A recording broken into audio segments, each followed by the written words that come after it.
Kidney racket కేసును సిఐడికి అప్పగించాలని వైద్య ఆరోగ్య శాఖ మంత్రి దామోదర్ రాజ్ నరసింహ అధికారులను ఆదేశించారు.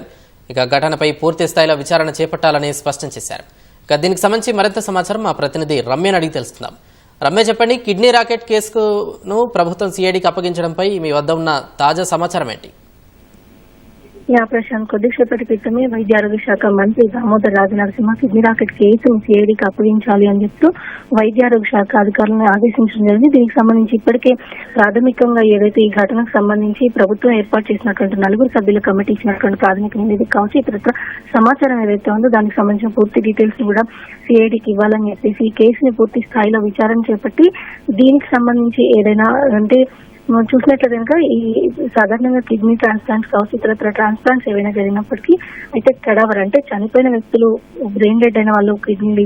అంటే ఆర్గాన్ డొనేట్ చేయాలి అంటే జీవన్ దాన్ ద్వారా, అదేవిధంగా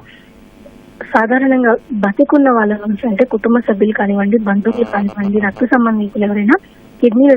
లేదా ఇతర ఆర్గాన్లు డొనేట్ చేయాల్సి వచ్చిన సందర్భంలో ఒక ప్రొసీజర్ అనేది ప్రభుత్వం వైపు నుంచి పాటించాల్సి ఉంటుంది. వాళ్ళ కుటుంబ సభ్యులైన కారా అన్న వివరాలతో సహా మొత్తం ధృవీకరణకు సంబంధించినటువంటి వివరాలని హాస్పిటల్లో ఉన్నటువంటి ఎథికల్ కమిటీకి ఇచ్చి ఎథికల్ కమిటీ నుంచి డిఎంఈకి వాటిని పంపించాల్సి ఉంటుంది. అక్కడ అనుమతులు పూర్తయిన తర్వాత తిరిగి హాస్పిటల్లో సర్జరీ చేయాల్సి ఉంటుంది. అయితే అలకనంద ఆసుపత్రి ఘటన ఏదైతే వెలుగు చూస్తుందో ఇక్కడ అలాంటివి ఏవి జరగకపోగా అలకనంద ఆసుపత్రిలో కేవలం 9 బెడ్స్ కి మాత్రమే పర్మిషన్ తీసుకుని ఉండడం, అక్కడ సర్జన్స్ ఎవరు కూడా ట్రాన్స్ప్లాంట్ సర్జరీకి సంబంధించి ఎలాంటి అనుమతులు లేకపోవడం, సర్జన్లు కూడా అందుబాటులో లేకపోవడం, కేవలం విదేశాల్లో విద్యను అభ్యసించి ఇక్కడ ఇండియన్ రూల్స్ ప్రకారం ఏదైతే పరీక్షలు రాయాల్సి ఉంటుందో అలాంటి ఎల్ఎన్సీ రూల్స్ ప్రకారం రాసిన పరీక్షలు కూడా ఏవి రాయకుండా అలాంటి వ్యక్తుల పేరు మీద రిజిస్టర్ అయినటువంటి ఆసుపత్రిలో ఈ యొక్క కిడ్నీ ట్రాన్స్ప్లాంటేషన్ జరిగినట్టుగా కూడా గుర్తించిన నేపథ్యంలో ఈ ఘటనకు సంబంధించి గతంలో కూడా ఇలాంటివి ఏమైనా జరిగి ఉన్నాయా, వేరే ఆసుపత్రుల్లో ఇలా జరిగాయా, అనేక రకమైన కార్పొరేట్ హాస్పిటల్ ఇటీవల కల్లా పెద్ద సంఖ్యలో ఈ ట్రాన్స్ప్లాంటేషన్స్ చేస్తున్న నేపథ్యంలో ఇవన్నీ కూడా పూర్తి స్థాయిలో అనుమతులు తీసుకున్న తర్వాతనే ఈ ట్రాన్స్ప్లాంట్ సర్జరీ నిర్వహిస్తున్నారా లేదా,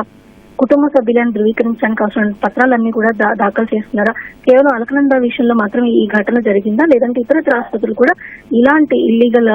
కార్యక్రమాలకు ఏమైనా పాల్పడుతున్నారా అనే విషయాలు సహా అనేక రకాలైనటువంటి సందేహాల నేపథ్యంలో వీటన్నిటిని పూర్తి స్థాయిలో విచారించడం, ఇప్పటికే ప్రస్తుతం రాష్ట్ర వ్యాప్తంగా జరుగుతున్నటువంటి ఏవైతే ట్రాన్స్ప్లాంట్ సర్జరీలు ఉన్నాయో వాటికి సంబంధించినటువంటి పూర్తి డీటెయిల్స్ తీసుకోవడంతో పాటు అలకనందకు సంబంధించి ఎవరెవరు వైద్యులు అయితే ఇన్వాల్వ్ అయ్యి ఉన్నారు, ఇందులో దాదాపు బెంగళూరుకు సంబంధించినటువంటి వైద్యులు ఇందులో ఇన్వాల్వ్ అయ్యారు అన్నటువంటి సమాచారం అందుతున్న నేపథ్యంలో దీనికి సంబంధించి పూర్తి స్థాయిలో విచారణ చేపట్టి ఎవరైతే ఉన్నారో దీంట్లో కిడ్నీలు డొనేట్ చేసిన వాళ్ళ వైపు నుంచి కావచ్చు, అదేవిధంగా తీసుకున్న వాళ్ళ వైపు నుంచి కావచ్చు, ఉన్నటువంటి బ్రోకర్స్ కానివ్వండి, ఆసుపత్రికి సంబంధించినటువంటి సిబ్బంది కానివ్వండి, ఈ సర్జరీకి పాల్పడినటువంటి వైద్యులు వీరందరి పూర్తి సమాచారం సేకరించి ఈ ఘటనకి సంబంధించి ప్రభుత్వం చాలా సీరియస్ గా తీసుకోవడము, ఎవరైనా ఇందులో ఇన్వాల్వ్ అయిన వాళ్ళని కఠినంగా శిక్షించాలనే ఉద్దేశంతో గత 3 రోజుల నుంచి కూడా విచారణ చేపట్టడం, దీన్ని మరింత లోతుగా విశ్లేషించాల్సిన అవసరం ఉంది అన్న ఉద్దేశంతో ప్రభుత్వం దీన్ని సిఐడికి అప్పగించాలని యోచిస్తున్న నేపథ్యంలో వైద్య ఆరోగ్య శాఖ మంత్రి దామోదర్ రాజ్ నరసింహ వైద్య ఆరోగ్య శాఖ ఉన్నతాధికారులు సైతం ఈ మేరకు ఆదేశాలు ఇవ్వడం జరిగింది. వాళ్ళ వద్ద ఉన్న సమాచారాన్ని పూర్తి స్థాయిలో సిఐడి అధికారులకు అందించాలని కూడా ఆయన కోరడం జరిగింది. ప్రశాంత్, ధన్యవాదాలు రమ్య.